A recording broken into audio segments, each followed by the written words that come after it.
Welcome to all in this today's new lecture. In this lecture we are covered or we are discussed or we are studied the important equations for time period in SHM. Okay, I hope so तुम्ही पाठीमागचे articles जे पाठीमागचे आपले article झाले ते व्यवस्थित केलं असाल आणि study करत असाल. ठीक आहे, त्यामध्ये काय क्वेरीज असेल किंवा काय शंका असेल तर नक्की विचारत चला, आपण ते डिस्कस करत चलू. ठीक आहे, तर बघा आपण या अगोदरच्या व्हिडिओमध्ये वेगवेगळे एक्सप्रेशन्स किंवा इक्वेशन्स इन SHM, त्याचबरोबर graphical representation in SHM, energy in SHM, आणखीन graphical nature of energy in SHM या गोष्टी पाहिलेल्या आहेत. तर बघा आपल्याला आजच्या व्हिडिओमध्ये टाईम पिरियड ही जी काही कन्सेप्ट आहे ती त्याचे वेगवेगळे फॉर्म्स किंवा equations for simple pendulum, for second pendulum, for physical pendulum and for torsional pendulum, त्याचे वेगवेगळे इक्वेशन्स आपल्याला डिराईव्ह करायचे आहेत. ठीक आहे, तर बघा आपण आजच्या व्हिडिओमध्ये फर्स्टली बघू की time period capital T is equal to 2π/ω हे जे काही जनरल एक्सप्रेशन आहे ते आपण का यूज करतो. ठीक आहे, किंवा आपण याला डायरेक्टली कोणत्या फॉर्ममधून किंवा कोणत्या वेमधून घेतो ते आपल्याला बघायचं आहे. ठीक आहे, तर बघा T इज इक्वल टू 2π/ω हे आपल्याला जनरल एक्सप्रेशन माहीत आहे. ओमेगा म्हणजे काय असणार आहे, अँग्युलर व्हेलॉसिटी असणार आहे. ठीक आहे, तर बघा मला सांगा जर काय एखादा स्प्रिंग मास ऑसिलेटर असेल, जर का एखादा स्प्रिंग मास ऑसिलेटर असेल, ठीक आहे, सपोज करा हे मास M आहे, ह्याला तुम्ही डिस्प्लेस केला त्याच्या मेन पोझिशनपासून x is equal to plus एला, x इज इक्वल टू 0 आणि x is equal to plus A. मला सांगा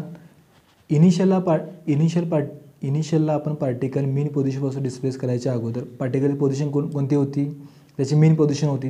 ठीक आहे, आफ्टर डेफिनेट किंवा after fixed interval of time it reaches its initial और ओरिजिनल पोझिशन, बरोबर आहे का. आणि त्या टाईम इंटरवलला आपण काय म्हणतो, कॅपिटल पिरियडिक टाईम किंवा पिरियड असं म्हणतो, बरोबर आहे का. तर बघा हे एक्सप्रेशन आपल्याला फाइंड करायचं आहे. त्यासाठी बघा जसं मी मगाशी म्हटलं की पार्टिकल ओरिजिनपासून स्टार्ट झाला आहे किंवा स्टेबल पोझिशनपासून स्टार्ट झाला आहे, त्यावेळेचे आपण त्याचे डिस्प्लेसमेंटचं जे काय इक्वेशन आहे ते x1 इज इक्वल टू म्हणजे initial position of a particle x1 is equal to a sin ωt plus phi हे लिहू शकतो मी. Okay, and after interval of capital T, okay, periodic time it reaches or regain its initial position. Therefore equation becomes what, x2 is equal to त्यावेळेचं suppose करा a sin ωt plus t plus phi, बरोबर आहे का. After periodic time it reaches or regain its initial position, बरोबर आहे का. जर particle periodic टाईमनंतर तीच पोझिशन रिगेन करत असेल तर मी लिहू शकतो का x1 is equal to x2, बरोबर आहे. देअरफॉर राईट हँड साईड बघा दोन्ही इक्वेशनच्या मी लिहू शकतो आहे equal a sin ωt plus phi, okay, is equal to a sin ωt plus capital T plus phi, बरोबर आहे का. आणि हे दोन इक्वेशन्स कधी सेम असणार आहेत, ज्या वेळेला sine theta is equal to sine alpha असेल त्यावेळेला. म्हणजे साईनचा suppose let it be theta angle आणि साईनचा हा लेटेड बी अल्फा अँगल जर इक्वल असतील तरच आपण ही दोन इक्वेशन इक्वल आहे असं म्हणू शकतो ना. याचाच अर्थ असा होतो की या इक्वेशनच्या साहाय्याने आपण असं लिहू शकतो, जर का if theta is equal to alpha असेल किंवा theta is equal to 2π plus alpha असेल किंवा theta is equal to π minus alpha असेल, ओके, ज्या व्हॅल्यूला साईन जे काय फंक्शन आहे ते आपल्या व्हॅल्यू रिपीट करतं किंवा सेम दाखवतं. ओके, तर त्या कंडिशन कोणत्या आहेत, एक तर थीटाची व्हॅल्यू सेम असली पाहिजे, theta is equal to alpha असला पाहिजे किंवा थीटा इज इक्वल 2π म्हणजे 360 प्लस अल्फा असला पाहिजे किंवा theta is equal to 180 minus alpha असला पाहिजे, बरोबर आहे का. तरच आपण हे इक्वेशन इक्वल दाखवू शकतो. आता बघा हे झालं for only displacement or position of a particle. Okay, ज्या केसमध्ये काय होतं आहे, after interval of time particle regain its initial position, बरोबर आहे का. मला सांगा फक्त आपण इनिशियल पोझिशन रिगेन करतो आहे त्यावरून आपण त्या पार्टिकलचा टाईम पिरियड डिफाईन करू शकतो का, तर नाही. तर आपल्याला काय करायचं असतं, तर त्या पॉईंट ऑफ इन्स्टंटला आपण त्या पार्टिकलची व्हेलॉसिटीसुद्धा मॅच झाली पाहिजे किंवा आपण जी इनिशियल वेलॉसिटी होती तीसुद्धा ज्यावेळेला पार्टिकल ती पोझिशन रिगेन करेल त्यावेळेची सुद्धा वेलॉसिटी ही मॅच झाली पाहिजे का सेम असली पाहिजे, बरोबर आहे का. तेव्हा बघा जर आपल्याला वेलॉसिटीचं इक्वेशन लिहायचं असेल तर v is equal to A omega cos omega plus phi हे इक्वेशन आहे. बघा दोन्हीही वेलॉसिटी मॅच झाल्या पाहिजेत ना, म्हणजे v1 फॉर ज्यावेळेला पार्टिकल इनिशियलला होता त्यावेळेची velocity v1 is equal to v2, बरोबर आहे का. म्हणजे मी इक्वेशन काय लिहू शकतो v1साठीचं A omega cos omega T plus phi, बरोबर आहे. आणि v2साठी सुद्धा काय बनणार आहे cos A omega cos omega T plus capital T plus phi ही इक्वेशन बनेल ना. म्हणजे after interval of time particle position regain करतो आहे त्यावेळेची वेलॉसिटी काय असणार आहे त्याच्यामध्ये आपल्याला प्लस टी ॲड करायला लागेल ना, बरोबर आहे का. देअरफॉर या केसमध्ये सुद्धा बघा इथं तर कॉसचं फंक्शन आहे, त्यामुळे जर का इक्वेशन आपल्याला सॅटिस्फाय करायचं असेल किंवा इक्वल दाखवायचं असेल तर कॉस थीटा हा कॉस अल्फाच्या बरोबर असला पाहिजे, बरोबर आहे का. आणि बघा जर तुम्हाला पुन्हा एकदा जर ही इक्वेशन्स सेम किंवा इक्वल दाखवायचे असतील तर if theta is equal to alpha कॉसच्या केसमध्ये सुद्धा, किंवा theta is equal to 2π plus alpha, किंवा theta is equal to 2π minus alpha, ह्या कंडिशन जर काय असतील तरच तुमचं जे काय व्हॅल्यूज आहेत त्या इक्वल येतील, बरोबर आहे का. आता बघा पार्टिकल कॅपिटल टी नंतर पिरियडनंतर आपली पोझिशन रिगेन करतो आहे मान्य आहे, मात्र त्याच वेळेला त्याची वेलॉसिटी जी इनिशियल वेलॉसिटी होती तीच फायनल म्हणजे ज्यावेळेला तो रीच करेल त्यावेळेची वेलॉसिटी मॅच झाली पाहिजे. म्हणून आपण काय बघितलं पहिल्यांदा इक्वेशन्स फॉर पोझिशन्स बघितलं, देन इक्वेशन्स फॉर वेलॉसिटी बघितली आणि ते चेक केली. आणि ह्या दोन्ही केसमध्ये तुम्हाला काय दिसतं theta is equal to 2π plus alpha. बघा theta is equal to 2π plus अल्फाला फंक्शन रिपीट होते म्हणजे व्हॅल्यू काय होते सेम येते किंवा इक्वल येते. म्हणजे काय theta is equal to 2π alpha, okay, आणि theta is equal to 2π alpha ही कॉमन कंडिशन आहे, बरोबर आहे का. म्हणजे मी काय लिहू शकतो जर हे कॉमन कंडिशन असेल तर जो टाईम पिरियड आहे, बरोबर आहे का, तर मी ते जे काही इक्वेशन बनेल ते असं लिहू शकतो का.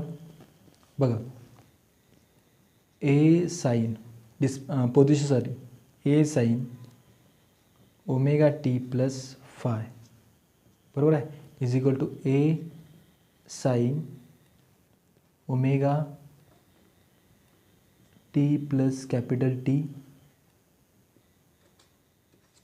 प्लस फाय, बरोबर आहे. आता ओमेगा टी प्लस फाय याच्यामध्ये आपल्याला काय करायला लागणार आहे. आता हा अल्फा आहे ना, हा अल्फा आहे बघा मी व्यवस्थित लिहितो इथं A sine omega T plus phi is equal to A sine okay omega T plus capital T plus phi, ठीक आहे. आता जर का हा साईन थीटा असेल तर आपण ह्याला साईन अल्फा म्हटलेलं आहे. आणि साईनचं जे काय अँगलची काय व्हॅल्यू आहे ती आपण जी कॉमन कंडिशन आहे ती कोणती आहे 2π प्लस अल्फा आहे, ठीक आहे. त्यामुळे आपण काय करणार आहे याच्यामध्ये आपण 2π ॲड करणार आहोत. म्हणजे बघा omega T plus phi plus 2π, बरोबर ना, कारण की 360 डिग्रीनंतर किंवा 360 या अँगलनंतर तुमचं जे काय फंक्शन असणार ते सेम येईल किंवा ते रिपीट करेल, बरोबर आहे का. म्हणजे कॉमन कंडिशन आहे. आपण theta is equal to 2π plus alpha आपण घेतलेली आहे ती, ठीक आहे. इज इक्वल टू आता बघा इकडे काय बनेल सांगा ए साईन जर का आपण रिमूव्ह केलं फक्त आपण अँगलचा विचार केला तर काय बनतं omega T plus omega T into पुन्हा omega capital T plus phi, बरोबर आहे. आता बघा phi cancel omega T cancel शिल्लक करायला 2π is equal to omega T. Therefore capital T is equal to 2π upon omega, बरोबर आहे. Hence it is proved. लक्षात आलं का. थोडक्यात सांगायचं काय बघा आपण ज्यावेळेला एक पर्टिक्युलर किंवा definite interval of time define करतो, ओके, त्याच्या टाईम इंटरवल पास झाल्यानंतर पार्टिकल आपली जी इनिशियल पोझिशन होती तो रिगेन करतो, बरोबर आहे का. आपण पार्टिकलची पोझिशन चेक केली, मात्र त्याच वेळेला आपण पार्टिकलची व्हेलॉसिटीसुद्धा मॅच झाली पाहिजे, हे लक्षात घेतलं पाहिजे. आणि व्हेलॉसिटी जर का मॅच व्हायची असेल तर तुम्हाला cos theta is equal to cos alpha दाखवावं लागेल, बरोबर आहे का. त्यामुळे साईन थिटा, साईनच्या फंक्शनमध्ये आणि कॉसच्या फंक्शनमध्ये थिटा इज इक्वल टू पाय अल्फा हे जे काही फंक्शन आहे किंवा ही जी काही कंडिशन आहे ती रिपीट होते, त्यामुळे आपण त्याला कॉमनली एकदाच घेतले, बरोबर आहे. देअरफॉर बघा मी पोझिशनचं इक्वेशन राईट डाऊन केलं, A sine omega T plus phi is equal to A sine omega T plus capital, कारण ही पोझिशन कोणती असणार आहे, आफ्टर इंटरवल ऑफ कॅपिटल टीची असणार आहे पोझिशन, हे लक्षात घ्या. त्यामुळे ए ही x1 ही x2, A sine omega small T plus capital T, बरोबर. पिरियडिक टाईम टी नंतरची, बरोबर आहे. आता हे साईनचं फंक्शन जर का तुम्ही ह्या 2 पाय अँगल जर का ॲड केला तर तुम्हाला हे भेटेल ना. तेव्हा बघा ओमेगा टी हे ए साईन सपोज करा त्याला निग्लेक्ट करून टाका किंवा ते कॅन्सल होऊन जाईल. ओमेगा टी अँगलचा फक्त विचार करू आपण, omega T plus phi plus 2 पाय ॲड केलं आहे आपण, ही वाली कंडिशन. देन ओमेगा टी, बघा ओमेगा टी प्लस आहे का, हे प्लस आहे कारण हे टी आहे, त्यामुळे ओमेगा टी हे ओमेगा कॅपिटल टी. ओके, आता बघा ओमेगा स्मॉल टी कॅन्सल झालं, फाय कॅन्सल झालं, शिल्लक राहिला 2 pi is equal to omega capital T. Therefore time period T is equal to 2 pi upon omega, hence it is proved. आपण याच्यावरचं एक example बघू जे तुम्हाला टाईम पिरियड ही कन्सेप्ट क्लिअर होऊन जाईल, ठीक आहे. तर बघा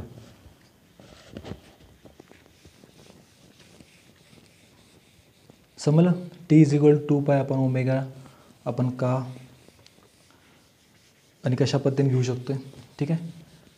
साईन आणि कोसाईन या फंक्शनमध्ये थिटा इज इक्वल टू पाय प्लस अल्फा हे फंक्शन काय होतं, कॉमन असतं आणि ते रिपीट होतं, तेव्हा आपण ते घेतलं होतं, ठीक आहे. तर बघा एक क्वेश्चन आहे, आपल्याला त्याचा आन्सर सॉल्व करायचा आहे, ठीक आहे. तर बघा क्वेश्चन काय आहे. First question, a particle executes a linear SHM of amplitude A and period capital T. Okay, amplitude तुम्हाला घेऊन आहे A and period capital T. It starts from the mean position. The time required to cover a distance a by 2 is, okay, option number A t by 4, option number B t by 3, option number C t by 8 and option number D t by 12. तर बघा particle mean पोझिशनपासून start होतो आहे oscillation करण्यासाठी, ठीक आहे. तर विचारलं आहे जो टाईम इंटरवल आहे टी, ओके, त्या टाईम इंटरवलमध्ये त्यानं डिस्टन्स किती केलं आहे, ए बाय 2 इतकं डिस्टन्स कवर केलं आहे. तर त्या स्मॉल टीची व्हॅल्यू आपल्याला काढायची आहे. तर बघा आपण सोल्युशन म्हणू, सोल्युशन पार्टिकल मीन पोझिशनपासून स्टार्ट होतो आहे, त्यामुळे इक्वेशन काय म्हणाल, X is equal to A sine omega T, बरोबर आहे का. Particle start at from mean position, okay, therefore हे आपण इक्वेशन देऊ शकतो. आता बघा पार्टिकलची पोझिशन त्यांनी घेऊन आहे X is equal to A by 2 is equal to A sine 2 pi upon T, okay, upon T into T, बरोबर आहे का. आता ए कॅन्सल होईल, शिल्लक राहणार 1/2 इज इक्वल टू साईन, हे हाफ शिल्लक राहिलं, इथे किती राहणार 2 pi upon T into T, बरोबर आहे का. आणि आपल्याला माहीत आहे सिन्स म्हणू आपण sine pi by 6 is equal to half आहे, बरोबर आहे का. जर साईन पाय बाय 6ची व्हॅल्यू जर हाफ असेल तर आपण ह्या दोन इक्वेशन जर आपण इक्वेट केलं तर तुम्हाला काय भेटतं 2 pi T upon capital T is equal to pi by 6 भेटतं, बरोबर आहे. तुम्हाला काढायचं काय, स्मॉल टी काढायचं आहे ना, therefore T is equal to हा टी मल्टिप्लाय म्हणजे T into pi upon 6 as it is, 2 multiply तो भागील तो काय डिवाइड होईल, ठीक आहे, इंटू पुन्हा पाय, हा पाय cancel, therefore T upon 6 into 2 12, therefore T, लक्षात आलं. त्यामुळे ऑप्शन नंबर डी असेल, लक्षात आलं, ठीक आहे. देन पुढं, in the case of simple pendulum how to find the time period for simple pendulum, हे आर्टिकल आता आपल्याला बघायचं आहे, ठीक आहे. तर बघा आपण हे पहिल्यांदा इरेज करून घेऊ.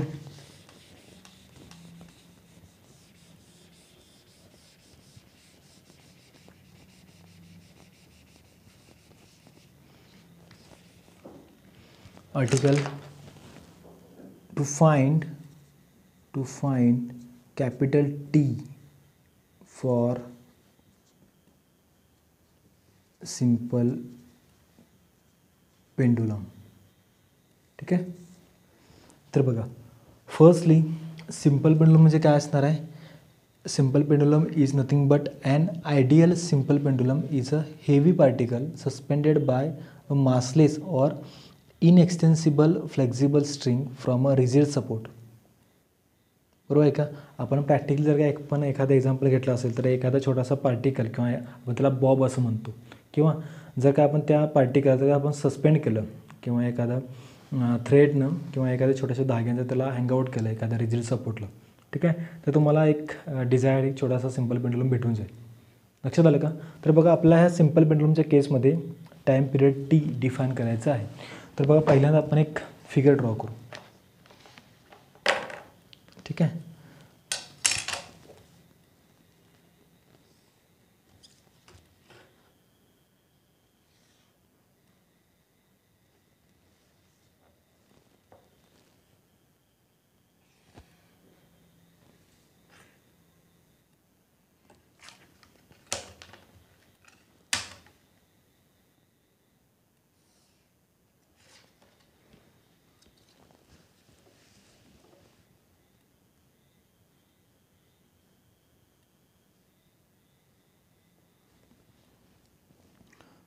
सपोज दिस अँगल थीटा. ठीक आहे. हा पेंडुलम आहे, रिजिड सपोर्टला आपण हँगआउट केला याला. ठीक आहे. तर बघा, ज्यावेळेला हा पेंडुलम मीन पोझिशनला असतो किंवा रेस्टला असतो त्यावेळेला या पार्टिकलवरती आपण ॲक्च्युली काय सांगतो की हा पार्टिकल रेस्टला का आहे, कारण की या पार्टिकलवरती लागणारं जे काही त्याचं वेट म्हणजे ग्रॅव्हिटेशनल फोर्स इज बॅलन्स होतो कशामुळं, ह्या स्ट्रिंगमधल्या टेन्शनमुळं. ठीक आहे. आता बघा, या केसमध्ये लेंथ गिवन आहे तुम्हाला या स्ट्रिंगची. ठीक आहे. सपोज हा जो काय पॉईंट आहे त्याला त्याने ओ म्हटलं आहे, ओ सी बी. ठीक आहे. आता बघा, आपण काय करू, हा जो काय बॉब आहे किंवा हा जो काय पार्टिकल आहे तो आपण एका एक्स्ट्रीम पोझिशनला किंवा एका पॉईंट बीपर्यंत आणून रिलीज करू. हा जो काय सिंपल पेंडुलम आहे तो ऑसिलेशनमध्ये जाईल किंवा सिंपल हार्मोनिक मोशन परफॉर्म करेल. आता बघा, सिंपल हार्मोनिक मोशन हा पार्टिकल त्याच वेळी करणार आहे जेव्हा theta is less than 10 degree असेल. ही आपली सिंपल हार्मोनिक मोशनसाठी असणारी कंडिशन आहे, हे लक्षात घ्या. लक्षात आलं का. बघा, जर का हा सिंपल हार्मोनिक मोशन आपण का म्हणतो की सिंपल हार्मोनिक मोशनमध्ये पार्टिकल ऑसिलेट होत असताना त्याच्या मीन पोझिशनच्या अबाउट त्या पार्टिकलनं एक स्ट्रेट लाईन पाथ फॉलो केला पाहिजे, तरच आपण त्याला लिनियर सिंपल हार्मोनिक मोशन असं म्हणू शकतो. ठीक आहे. अदरवाईज जर का तुमचा थीटा हा जर काय अँगल, ठीक आहे, जर ग्रेटर दॅन 10 डिग्री असेल, 20 degree 30 degree and so on 45 90 degree, तर ते जे काय ऑसिलेशन असणार आहे ते फक्त ऑसिलेटरी मोशन्स असेल किंवा ऑसिलेशन असणार आहेत ते ऑसिलेशन्स किंवा ते मोशन आपण सिंपल हार्मोनिक मोशन म्हणून कन्सिडर करणार नाही. मी पुन्हा सांगतोय, a simple harmonic motion in which the restoring force acting on a particle is directly proportional to काय असतं, F is equal to -kx. बरोबर आहे का. ज्या केसमध्ये तो पार्टिकल त्या सिस्टीममधला एक स्ट्रेट लाईन किंवा एक लिनियर पाथ फॉलो करतो. Okay.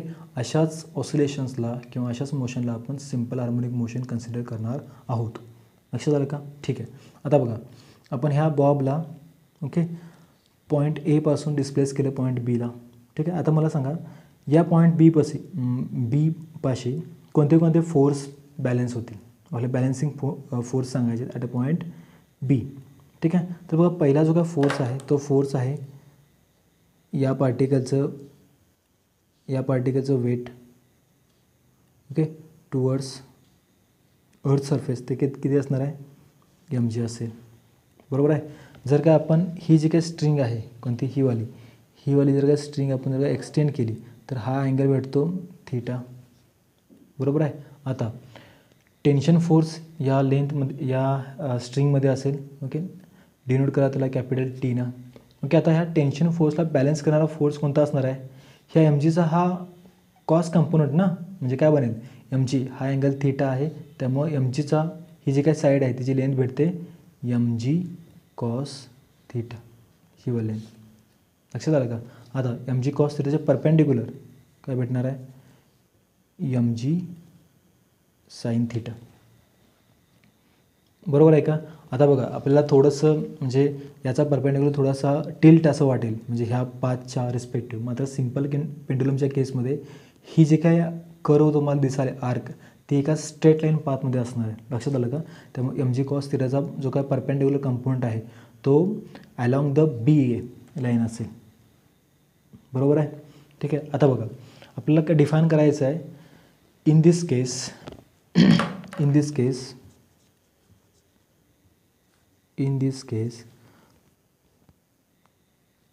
restoring force is balanced by minus mg sin theta. या साईडला बघा रिस्टोरिंग फोर्स ज्या डायरेक्शन साहजिकच आहे ना, पार्टिकल आपण डिस्प्लेस केला, एक्स डिस्प्लेसमेंट केला आहे आपण, तर त्याच्या अपोजिट रिस्टोरिंग फोर्स ॲक्ट होतो. बरोबर आहे का? त्यामुळे रिस्टोरिंग फोर्सला बॅलन्स कोण करतो आहे? mg sin theta नाही. mg sin theta हा रिस्टोरिंग फोर्सच्या अलॉंग आहे किंवा त्याच साईडला आहे. त्यामुळे जर काय आपण restoring force FR is balance by mg sin theta म्हटलं तर ते रॉंग होईल. ठीक आहे. mg sin thetaचा अपोजिट कोणता? Minus mg sin theta.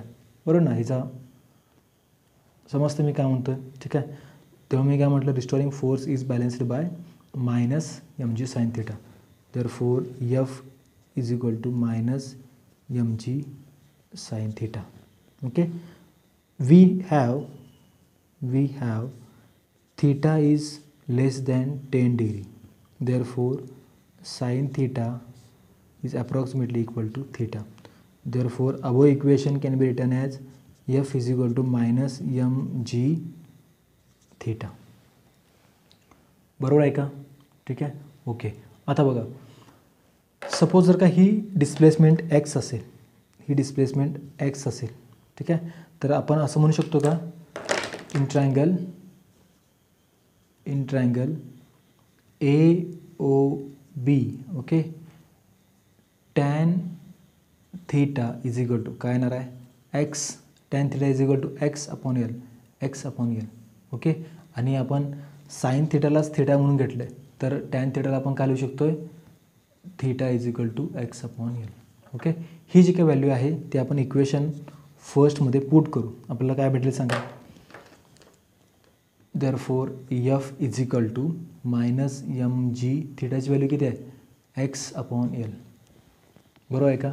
Now by applying Newton second law for left hand side we get F is equal to mass into acceleration minus mg x upon L.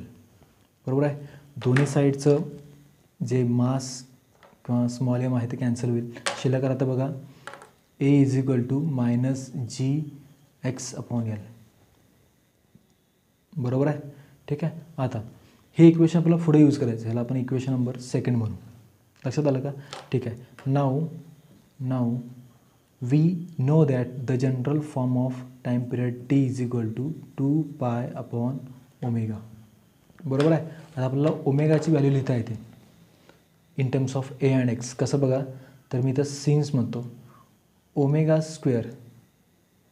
पहिल्यांदा मला सांगा ॲक्सेलरेशनचं जे काय relation होतं ते काय होतं? A is equal to minus omega square X. फक्त आपण मॅग्निट्यूडचा विचार करू म्हणजे मॉड Aचा विचार करू म्हणजे इथं मायनस साईन निघून जाईल. ठीक आहे. आता बघा ओमेगा स्क्वेअर आपल्याला काढायचं आहे त्यामुळे काय बनणार? Omega square is equal to A upon X. Therefore omega is equal to under root A upon X. म्हणजे मी इथं लिहू शकतो काय? Capital T is equal to 2 pi under route okay. Omega म्हणजे काय? ॲक्सेलरेशन पर युनिट डिस्प्लेसमेंट बरोबर आहे. ठीक आहे. देन आता बघा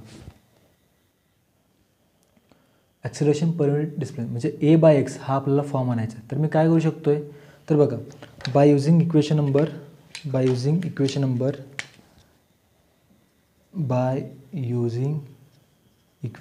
number second we can write बघा या इक्वेशनचा यूज करायचा आणि लिहायचं आहे आपल्याला. म्हणजे A आहे ना, A अपॉन एक्स करा म्हणजे काय बनेल? फक्त या एक्सप्रेशनचे फक्त मॅग्निट्यूड घ्यायचं आहे, फक्त व्हॅल्यू काढायची म्हणजे काय बनेल? ए अपॉन एक्स लिहू शकतो. ए अपॉन एक्स म्हणजे काय, A upon X is equal to G upon L.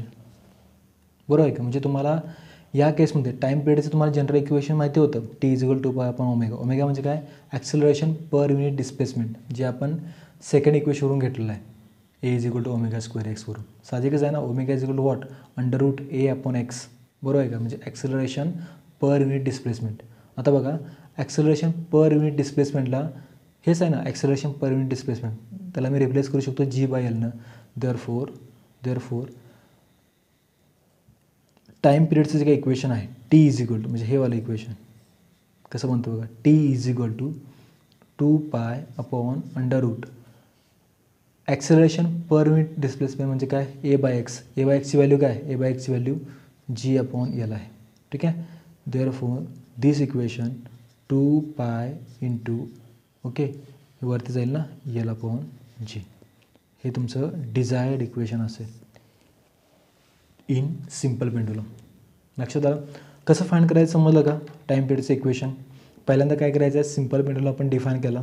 Okay, त्याचा आपण एक डायग्रॅमॅटिकली नेचर बघितलं. ठीक आहे. एक पार्टिकल आहे जो सिम्पल हार्मोनिक मोशन परफॉर्म करतो in the case of simple pendulum. त्याला आपण मीन पोझिशनपासून डिस्प्लेस केलं. ठीक आहे, एखाद्या डिस्प्लेसमेंट एक्सनं. तर त्या पॉईंटला म्हणजे पॉईंट बीला असणारे जे काही बॅलन्सिंग फोर्स आहेत, आता for example T is equal to M G cos theta, हा बॅलन्सिंग फोर्स आहे. मात्र आपल्याला काय करायचं आहे, पार्टिकल डिस्प्लेस केल्यानंतर त्याच्यावरती रिस्टोरिंग फोर्स ॲक्ट होईल.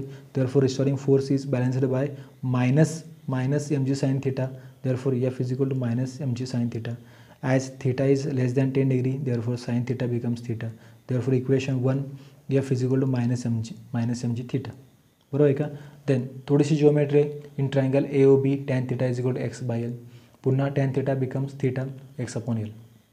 ती व्हॅल्यू पुट करा, तुम्हाला हे इक्वेशन भेटेल, F is equal to minus M G X upon L. बरोबर. Then again by using Newton second law to right hand side of the equation, sorry left hand side of the equation, we get M A is equal to minus M G X upon L. बरोबर आहे. दोन्ही साईडचं M M cancel, शिल्लक राहिलं A is equal to minus G X upon L. ठीक आहे. Then simple time पिरियडची definition, T is equal to pi upon omega. Omega काय आहे, acceleration per unit displacement. Okay, equation सेकंडचा यूज केला मी, ए बाय एक्सचा रेशो जी अपॉन एल लिहिला. Then final answer T is equal to 2 pi under root L upon G. लक्षात आलं. And then last to find frequency small n in simple pendulum. Therefore n is equal to 1 upon t. Therefore equation becomes 1 upon 2 pi under root g upon l. Okay, where g is nothing but acceleration due to gravity. Okay, and l is what, length of the string. समजलं हे article. ठीक आहे, नक्की समजले. ठीक आहे. Okay, यावरचं आपण एक न्यूमरिकल बघू आणि देन पुढे चालू. ठीक आहे. ओके, बघा आणखीन एक गोष्ट आपल्या इथे सांगता येते की या केसमध्ये सिम्पल पेंडुलमच्या केसमध्ये जी काही ॲम्प्लिट्यूड आहे ती खूप स्मॉल असते, स्मॉल इन साईजमध्ये असते, स्मॉल इन लेंथ किंवा डिस्टन्समध्ये असते. आणखीन काय सांगता येईल, तर length of the string is large. जे स्ट्रिंगची जी काही लेंथ आहे ते आपण जास्त. बघा, जर का तुम्हाला सिम्पल हार्मोनिक मोशन जर काय ऑकर करायचं असेल तर एक तर तुम्ही जे स्ट्रिंगची लेंथ आहे कॅपिटल एल ती इन्क्रीज करा किंवा थिटा लेस दॅन 10 डिग्री ठेवा, तर तुम्हाला सिम्पल हार्मोनिक मोशन भेटून जाईल. ठीक आहे. देन फ्रिक्वेन्सीचं इक्वेशन काय भेटणार आहे, 1 अपॉन कॅपिटल टी तुम्हाला भेटून जाईल 1 upon 2 pi into under root G upon L. बरोबर आहे. आता या इक्वेशनवरून काय सांगू शकतो आपण, the time period of a simple pendulum is directly proportional to, काय असणार आहे, is directly proportional to square root of its length. बरोबर आहे का. and the period of simple pendulum is inversely proportional to the square root of acceleration due to gravity. बरोबर आहे का. t is proportional to square root of l, length of string, and t is inversely proportional to square root of g. बरोबर आहे का.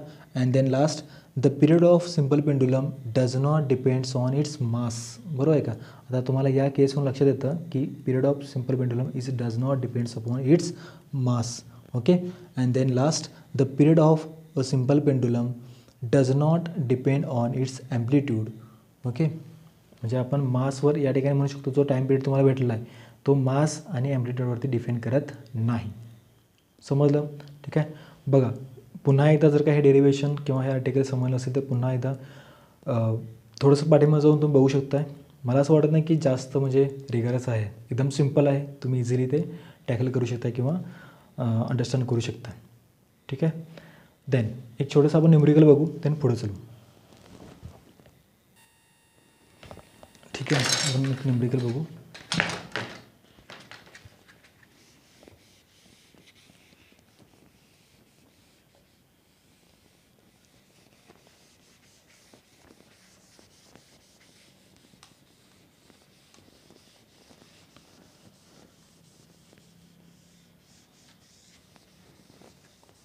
तर numerical बघा second या आजच्या लेक्चरमधलं.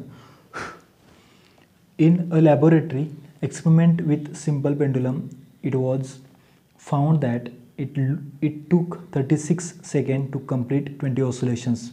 When the effective length was kept at 80 centimeter, calculate the acceleration due to gravity from this data. ठीक आहे. Question तुम्हाला स्क्रीनवरती दिसतोय. तुम्ही पॉज करा व्हिडिओ आणि त्याचा आन्सर फाइंड करण्याचा प्रयत्न करा. ओके. सिम्पल आपण जे काय आता मॅथमॅटिकल स्टेप्स बघितले किंवा डेरिव्हेशन बघितलं त्या यूज करायचं आहे आणि तुम्ही जी फाइंड करू शकताय. तर बघा solution. The time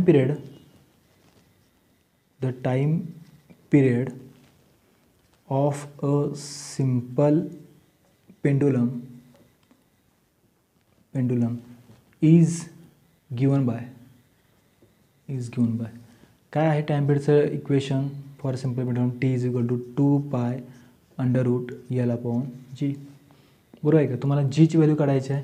therefore this equation becomes G is equal square ना 4π²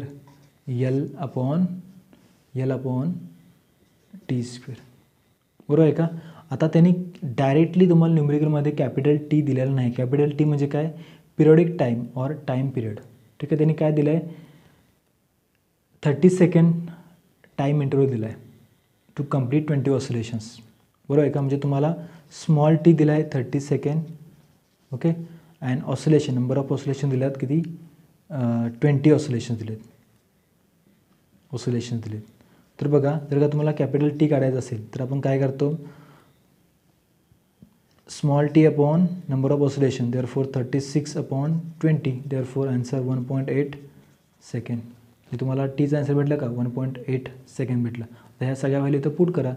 therefore G is equal to 4π² into length किती दिले? 80 सेंटीमीटर दिले. म्हणजे मी आपण मीटरमध्ये लिहू शकतो 0.80 मीटर. ओके. अपॉन t² 1/8 आपण आता ह्या व्हॅल्यू सगळ्या पुट केला. आन्सर काय भेटणार आहे?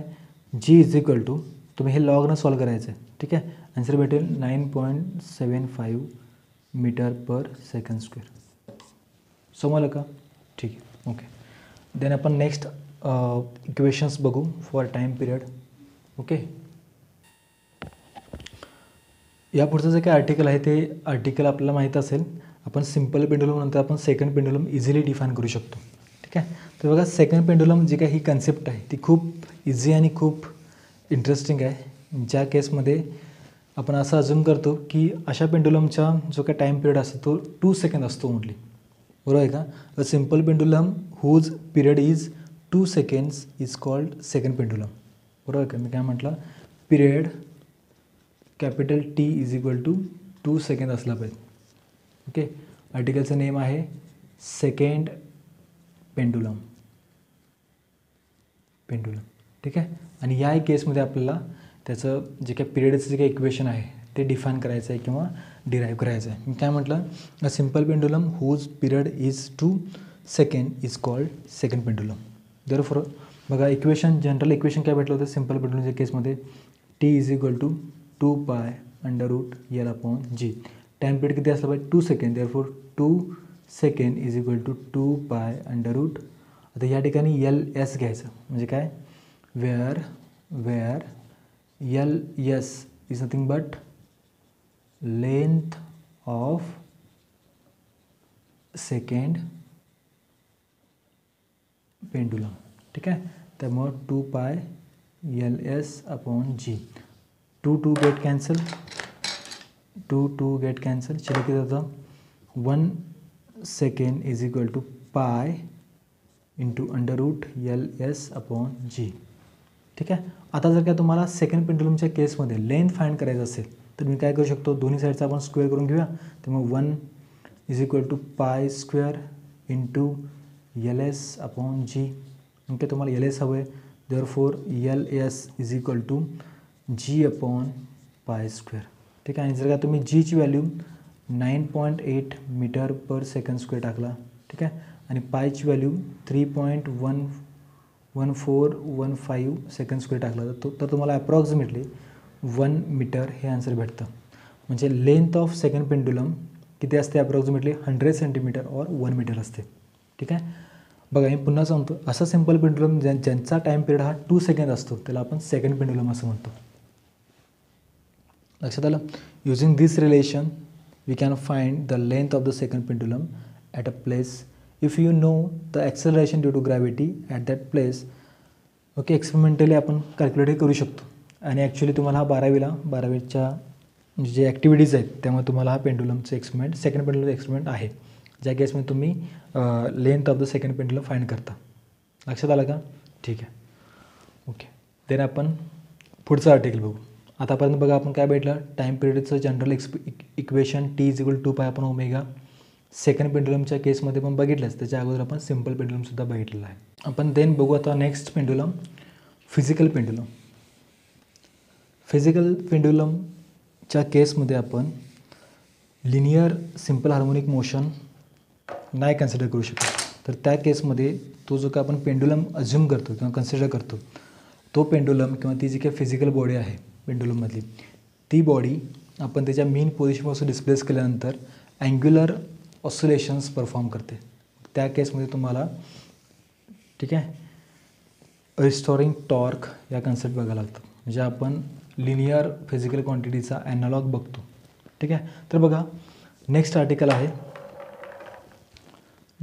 आहे physical to find the time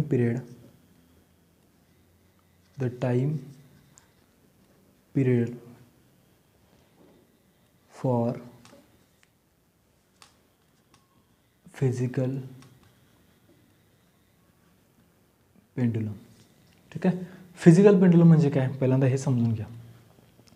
ठीक आहे. कोणतीही एखादी बॉडी घ्या तुम्ही, म्हणजे फॉर एक्झाम्पल तुम्ही जर का फॉर एक्झाम्पल एखादी आपल्या घरामध्ये छोटीशी एखादी रेक्टँग्युलर शेपची जर का आपण फळी घेतली, ठीक आहे, फॉर एक्झाम्पल ही फळी आहे, ठीक आहे, आणि त्याला आपण एखाद्या नेलनं किंवा एखाद्या खिळ्यानं जर काय आपण त्याला फिक्स केलं किंवा पायवेट केलं, ठीक आहे, आणि जे काय फर्दर एंड आहे किंवा जे डाऊनवर्ड साईडला जे काय एंड आहे त्याला जर का आपण ह्या मेन पोझिशनपासून जर का ह्याला डिस्प्लेस केलं आपण अँटीक्लॉकवाईज, तर काय होते, हा जो काय ब्लॉक आहे किंवा ही जी काय स्ट्रीप आहे ती ह्या मेन पोझिशनच्या about to and fro motion करते, म्हणजे ती ऑसिलेशनमध्ये जाते. लक्षात आलं का? किंवा बघा जर का तुमच्याकडे एखादी रिंग असेल, ठीक आहे, तुम्ही रिंगला एखाद्या पॉईंटनं काय करा, पायवोटेड करा, तर ॲक्सिस ऑफ रोटेशनच्या अबाउट ही जी काही रिंग आहे ती ऑसिलेट होईल. बरोबर आहे का? किंवा जर का एखादा ट्रायंग्युलर शेप असेल त्याचा एक एंड तुम्ही नेलनं करू शकताय किंवा एखाद्या वायरनं जर का ह्याला तुम्ही आतमध्ये वॉलमध्ये जर काय फिक्स केलात किंवा पायवोटेड केलं तर काय होतं, आणि जर तुम्ही दुसरी जर काही साईड आहे ती थोडीशी डिस्प्लेस केला तर हा जो काय ऑब्जेक्ट आहे तो ऑसिलेशन करेल. ओके, या काइंडच्या पेंडुलमला आपण काय म्हणतो, फिजिकल पेंडुलम असं म्हणतो. लक्षात आलं का? तर अशा फिजिकल पेंडुलमच्या केसमध्ये त्या पार्टिकलचं आपल्याला टाईम पिरियड किंवा त्या ऑब्जेक्टचा आपल्याला टाईम पिरियड डिफाईन करायचा आहे. तो पार्टिकल सिम्पल हार्मोनिक मोशन करत असेल त्यावेळेला. लक्षात आलं का?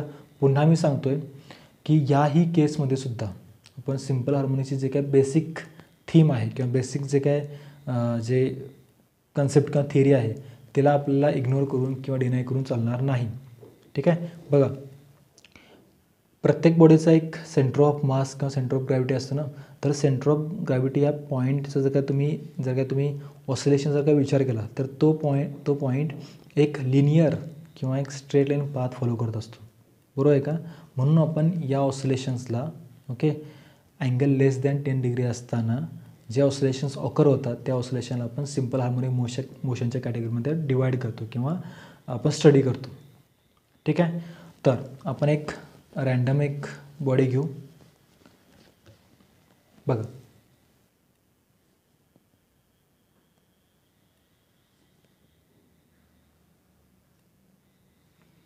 ठीक आहे. सपोज हा पॉईंट ओ आहे. ठीक आहे. आणि या ओ पॉईंटच्या रिस्पेक्टिव्ह आपण त्याला एका नेलला भिंतीला किंवा एखाद्या रिजिड सपोर्टला त्याला फिक्स केलं किंवा अटॅच केले. लक्षात आलं. आणि या बॉडीचा बरोबर ज्या पॉईंटला तुम्ही अटॅच केलेत किंवा सस्पेंडेड केलेत त्या पॉईंटच्या बरोबर व्हर्टिकली डाऊनवर्ड इथे तुमचा सेंटर ऑफ ग्रॅव्हिटी जी असेल. बरोबर आहे का. याला आपण काय म्हणतो, दिस इज नथिंग बट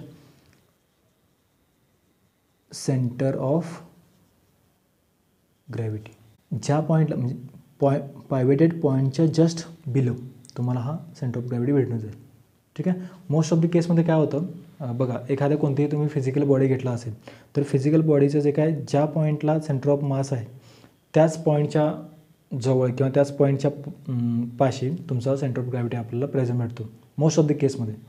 लक्षात आलं का. म्हणजे असा पॉईंट ज्या ठिकाणी बॉडी किंवा जे तुमची ऑब्जेक्ट आहे तो बॅलन्स होतो. आपण सेंटर ऑफ मास म्हणजे काय म्हणतो, वेअर द होल मास, म्हणजे आपण अज्युम असं करतो की होल मास कॉन्सन्ट्रेट झालेला आहे. बरोबर आहे ना. ठीक आहे. 10 आता बघा, पॉईंट ओ आणि पॉईंट जीमध्ये जे डिस्टन्स आहे त्याला आपण एल म्हणू. एल म्हणजे काय असणार आहे, it is the distance between where the point is pivoted, ठीक आहे, and the centre of gravity G. म्हणजे या दोघांमधलं डिस्टन्स एल आहे हे समजून घ्या. लक्षात आलं का. ठीक आहे. आता बघा, ह्या पिक्चरला आपण डिस्प्लेसमेंटच्या किंवा ज्या वेळेला आपण डिस्प्लेस करू त्यावेळेची आपण कंडिशन ड्रॉ करू. म्हणजे हा ऑब्जेक्ट आपण डिस्प्लेस केला,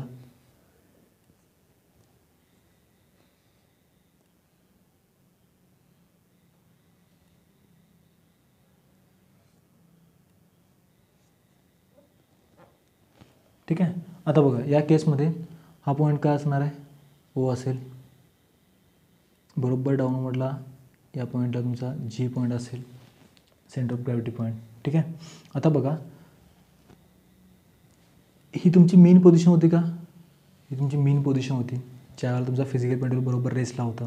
ठीक आहे. तुम्ही ह्या ऑब्जेक्टला ॲक्सिस ऑफ रोटेशन, याला आपण काय म्हणतो, ॲक्सिस ऑफ रोटेशनच्या अबाउट काय केलं रे, बाय सम अँगल थीटा. बघा, बाय सम अँगल थीटा आपण अँटी क्लॉकवाईज चाललो आहे.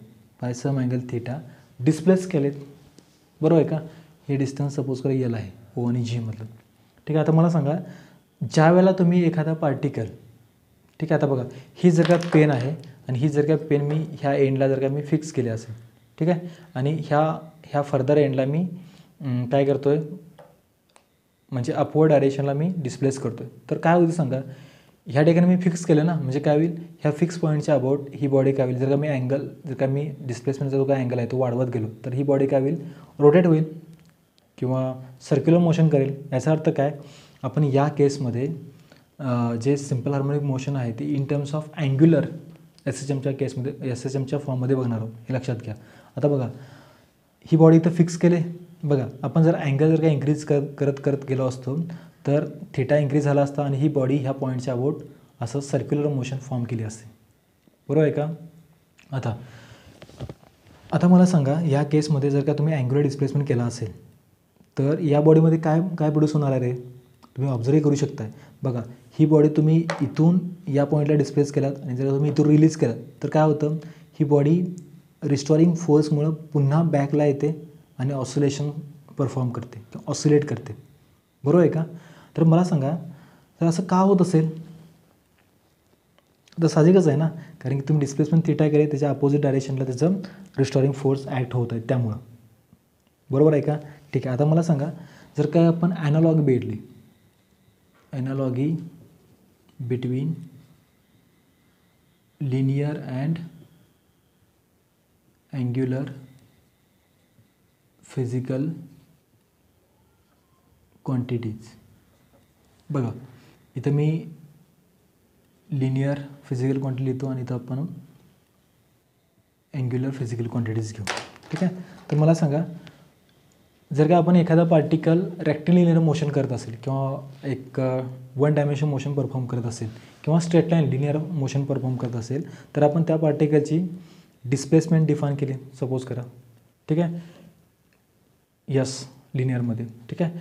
मग आता जर का तोच पार्टिकल अँग्युलर मोशन करत असेल म्हणजे for example circular motion perform करणार असेल तर त्या केसमध्ये आपण displacement as a theta denote करतो. त्याला आपण म्हणतो अँग्युलर डिस्प्लेसमेंट. काय म्हणतो आपण? Angular displacement theta. बरोबर आहे का? देन बघा लिनियरच्या केसमध्ये जर का आपण डिस्प्लेसमेंटचा चेंज घेतला विथ रिस्पेक्ट टू टाईम तर तुम्हाला काय भेटतं? लिनियर वेलॉसिटी व्ही भेटते. बरोबर आहे का? ती काय असते? The rate of change of displacement with respect to time ds/dt. आणि या केसमध्ये जर का तुम्ही अँग्युलर डिस्प्लेसमेंटचा चेंज घेतला विथ रिस्पेक्ट टू टाईम तर तुम्हाला काय भेटतं? अँग्युलर वेलॉसिटी भेटते. त्याला आपण डिनोट करतो ओमेगा. म्हणजे काय असणार आहे? d(θ/dt). बरोबर आहे का? देन पुन्हा वेलॉसिटीचा change with respect to time घेतला तर तुम्हाला काय भेटतं? ॲक्सेलरेशन भेटतं dv/dt. सिमिलरली या केसमध्ये तुम्हाला अल्फा भेटतं. याला आपण काय म्हणतो? अँग्युलर ॲक्सेलरेशन असं म्हणतो. Angular acceleration is equal to बघा d(ω/dt). Change of angular displacement change of angular velocity with respect to time. Then जे काम लिनियरमध्ये मास परफॉर्म करतं, ओके, त्याचा ॲनालॉग आपण अँग्युलरमध्ये as a moment of inertia I म्हणून घेतो. बरोबर आहे का? बघा एखाद्या ऑब्जेक्टला ज्याचं मास यम आहे त्याला जर का आपण फोर्स प्रोड्यूस केला F is equal to mass into acceleration तर त्याच्यामध्ये ॲक्सेलरेशन प्रोड्यूस होणार आहे फोर्स अप्लाय केल्यानंतर. सिमिलरली जे काम फोर्स लिनियर मोशनमध्ये परफॉर्म करणार आहे तेच काम अँग्युलरमध्ये टॉर्क परफॉर्म करतं. ओके, आणि टॉर्कचा फॉर्म्युला काय? टॉर्क इज इक्वल टू काय येणार आहे? ह्या फॉर्ममध्ये सांगायचं आहे. Okay, I times alpha. बरोबर आहे? आय म्हणजे मोमेंट ऑफ इनर्शिया, अल्फा म्हणजे काय? Angular acceleration. बरोबर आहे का? आणखीन एक फिजिकल क्वांटिटी लिनियरच्या केसमध्ये आपण linear momentum P bar is equal to mass into velocity define करतो. बरोबर आहे का? आणि याचा ॲनालॉग अँग्युलरमध्ये असतो एल बार. त्याला आपण अँग्युलर मोमेंटम असं म्हणतो. त्याची डेफिनेशन काय? It is nothing but moment of linear momentum किंवा L is equal to mr/v. बरोबर आहे का? अँड देन लास्ट बघा या केसमध्ये तुम्ही काय म्हटलं आहे? फोर्स. बघा लिनियर मोशनमध्ये फोर्स आपण डिफाईन केला होता. फोर्स अप्लाय केल्यानंतर ॲक्सेलरेशन प्रोड्यूस होणार आहे. अगदी त्याच पद्धतीनं अँग्युलर मोशनच्या केसमध्ये टॉर्कमुळं काय प्रोड्यूस होतं? अँग्युलर ॲक्सेलरेशन प्रोड्यूस होणार आहे. लक्षात आलं का? बघा आणखीन एक गोष्ट बघा लिनियर एस एच एमच्या केसमध्ये आपण सिम्पल जे काय एस एच एमची कंडिशन आहे ती म्हटली होती F is equal to -kx. Okay, आणि अँग्युलर एस एच एमच्या केसमध्ये आता Fचा analogue torque is equal to minus K. आता हा सुद्धा प्रोपोर्शनल कॉन्स्टंट आहे त्याला आपण एस एच एम कॉन्स्टंट किंवा angular S H M constant असं म्हणतो. ठीक आहे, आणि एक्सला आपण रिप्लेस करतो थीटा. लक्षात आलं का? ही इम्पॉर्टंट ॲनालॉगी आहे in terms of linear physical quantities and angular physical quantities किंवा मोशन जरी म्हटलं तरी चालेल. ओके, याचा थोडासा यूज करून आपल्याला या फिजिकल पेंड्युलममधलं टाईम पिरियडचं इक्वेशन डिराईव्ह करायचं आहे. ठीक आहे, आता बघा तुम्ही पार्टिकल मीन पोझिशनपासून डिस्प्लेस केला होता by angular displacement theta. Then या पार्टिकलमध्ये एक रिस्टोरिंग टॉर्क प्रोड्यूस होईल ना. जर का तुम्ही या साईडला जर का त्याला डिस्प्लेस केला असेल म्हणजे अँटी क्लॉकवाईज तर क्लॉकवाईज डायरेक्शनला टॉर्क प्रोड्यूस होणार आहे. या केसमध्ये टॉर्कची व्हॅल्यू काढायची आहे तर कसं काढता येईल सांगा? ठीक आहे, तर बघा torque tau is equal to काय असतो formula? Force into perpendicular distance. Perpendicular distance म्हणजे सेंटर ऑफ ग्रॅव्हिटी आणि जी मीन पोझिशन होती याच्यामधलं परपेंडिक्युलर डिस्टन्स तुम्हाला काढायचं आहे हे वालं. तर कसं काढता येईल? बघा हा अँगल थीटा आहे, ही लेंथ यल आहे, त्यामुळं यल ही साईड काय बनेल? L cos theta. बरोबर ना, यल कॉस थिटा आणि यल कॉस थिटाचे परपेंडिक्युलर यल साईन थिटा. बरोबर आहे. आणखीन एक गोष्ट बघा, या पॉईंट जीला डाऊनवर्ड डायरेक्शनला एक फोर्स ॲक्ट होत आहे एम जी, आणि हाच जो काय एम जी जो का फोर्स आहे तोच रिस्पॉन्सिबल आहे टॉर्क प्रोड्यूस करण्यासाठी. म्हणजे M G cross perpendicular distance it produce torque.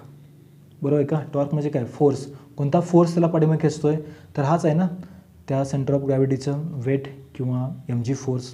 Okay, in to perpendicular distance, the distance between point G and mean position किंवा स्टेबल पोझिशन, ते किती असणार आहे, यल साईन थिटा असणार आहे. देअरफॉर ह्या सगळ्या व्हॅल्यू तर पुट करा. Torque is equal to force M G, बरोबर आहे, perpendicular distance L sine theta. Angular displacement anticlockwise आहे आणि टॉर्क प्रोड्यूस जो काय होत आहे रिस्टोरिंग टॉर्क तो क्लॉकवाईज आहे. त्यामुळे मायनस साईन आपण इंट्रोड्यूस करायचं आहे, कारण की टॉर्क अपोजिट टू थिटा. याही केसमध्ये आपण जो काय थिटा आहे तो theta is less than 10 degree घेतला आहे. Therefore sine theta approximately becomes theta. Therefore torque is equal to minus M G L theta. Okay, then okay, ह्याला इक्वेशन नंबर फर्स्ट म्हणा. ओके, आता बघा फिजिकल पेंडुलमच्या केसमध्ये आपल्याला काय दिसतं आहे, जो पेंडुलम आहे फिजिकल पेंडुलम तो अँग्युलर डिस्प्लेसमेंट करतो आहे, त्यामुळे त्याच्यामध्ये टॉर्क प्रोड्यूस होतो आहे. जर का अशी केस असेल आणि जर का हा physical pendulum simple harmonic motion perform करत असेल तर आपण जनरल फॉर्म्युला सांगू शकतो ना, म्हणजे एस एच एमचा. बघा, general expression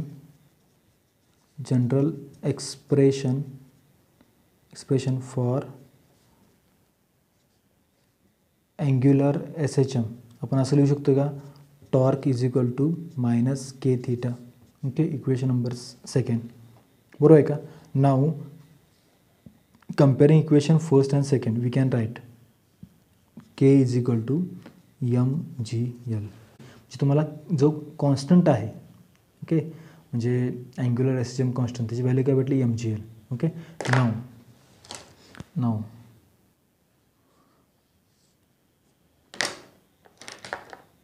now by using the general expression for time period t is equal to formula काय असतो, 2 pi okay under root M upon K, हा तुमचा जनरल फॉर्म्युला आहे. आता बघा हा फॉर्म्युलामध्ये आपण काय करायचं आहे, आता ह्या ठिकाणी हा आपला जनरल फॉर्म्युला झाला म्हणजे लिनियर एस एच एमच्या केसमध्ये.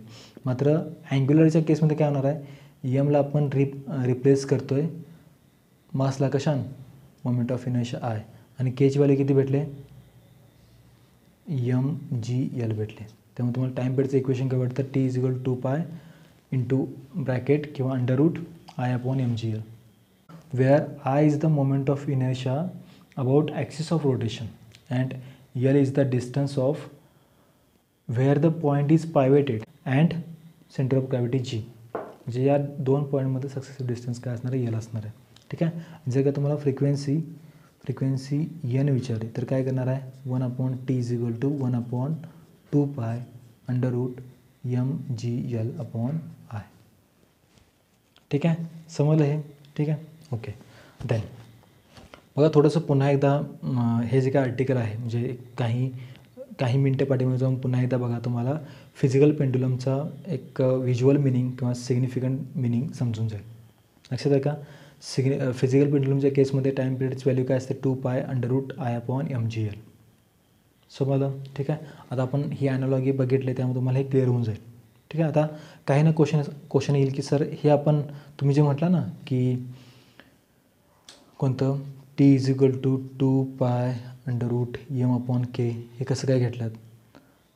तर बघा साधी गोष्ट आहे ना. आता मी हे इरेज करू का, इरेज करतो बघा. आपला जे कॅपिटल टी आहे त्याचे डेफिनेशन काय, 2 पाय अपॉन ओमेगा आहे.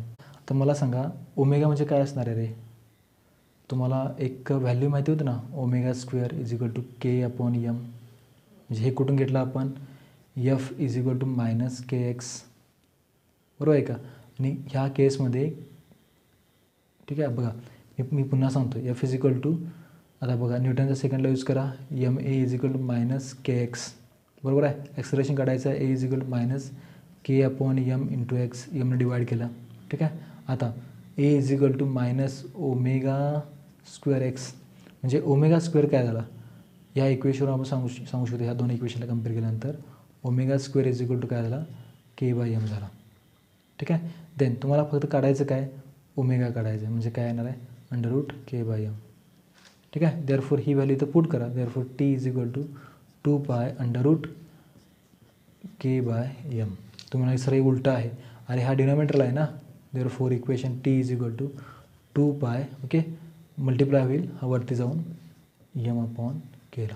So in next part second of this lecture we can discuss or studied the remaining important articles or remaining important equations for time period for angular SHM in torsional pendulum, and we can find the differential form of angular SHM with the help of torsional pendulum, as well as we see the important article that is bar magnet vibrates in uniform magnetic field.